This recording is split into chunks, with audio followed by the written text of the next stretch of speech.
Allah mengatakan, hai orang beriman, jauhilah kebanyakan dari prasangka. Sesungguhnya sebagian prasangka itu adalah dosa. Dan janganlah kamu mencari-cari kesalahan orang lain. Tidak boleh sengaja cari-cari kesalahan, sangka baik. Dan janganlah sebagian kalian menggunjing sebagian yang lain. Sukakah salah seorang di antara kalian memakan daging saudaranya yang sudah mati? Maka tentulah kalian akan merasa jijik. Ibnu Rajab rahimahullah menceritakan dalam buku beliau yang 559 Alam Barzah, di antara kisah-kisah sahih yang dinukil tentang masalah alam barzah, dikatakan seorang salafus saleh pernah mengantar jenazah ke kuburan, lalu lewat di sebelahnya orang yang aneh, kulitnya hitam, pekat, kepalanya gundul, penampilannya nggak nyaman gitu. Lalu kemudian dia perhatikan tapi seakan-akan orang lain nggak lihat. Maka orang ini berkata, ini kata Ibnu Rajab dalam salah satu kisah sahih berhubungan dengan masalah alam barzah ini. Maka dia bilang pada saat ditutup kuburan, saya lihat orang itu loncat ke dalam dan tidak ada orang yang menegurnya. Ditutup dengan tanah dan orang itu ada. Seakan-akan cuma saya lihat, saya tanya, hai fulan, siapa kau ini? Dia bilang, saya adalah daging saudaranya orang ini yang pernah dia ceritakan selama di dunia. Seperti Allah katakan dalam ayat ini, maksudnya apakah kalian mau menggunjing, menceritakan aib saudara kalian itu dan kemudian memakan daging bangkainya? Jadi begitu hukumannya. Sebagian ulama tafsir mengatakan pada hari kiamat didatangkan bangkai, baunya busuk, bentuk rupanya seperti saudaranya itu. Lalu dia tidak mau, harus dia makan.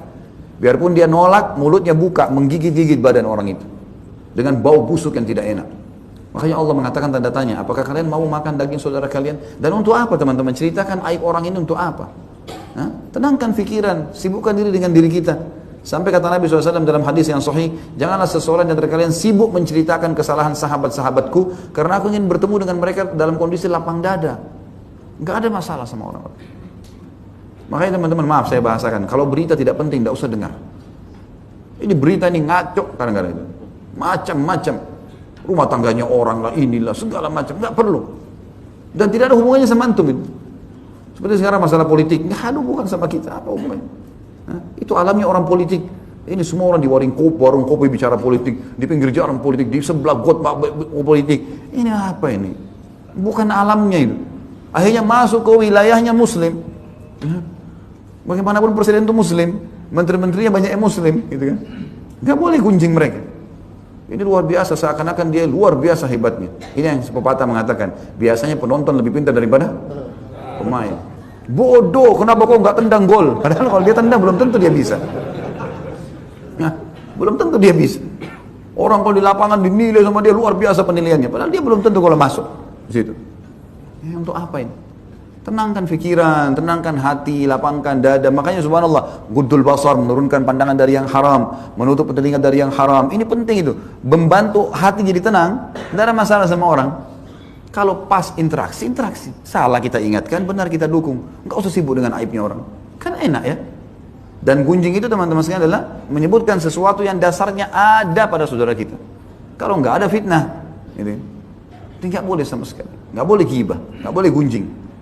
Jadi itu teman-teman, berita, gosip, jangan ditonton sudah. Kalau kecuali perlu, antum ada hajat di situ, perlu sekali.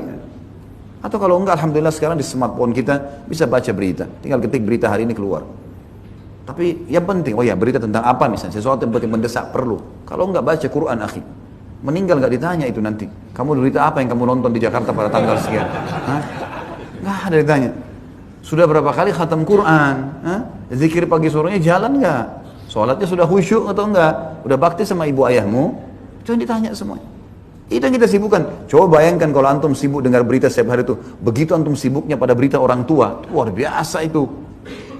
Telepon mereka tanya kabarnya, keperluannya apa, itu bakti sama orang tua, itu pahala besar. Daripada sibuk dengan, kecuali antum memang bidangnya di situ ya lain. Memang antum seorang bisnismen, orang ini terus sibuk lihat apalah indeks lah segala macam. Orang tidak ada urusannya. Terus nonton untuk apa?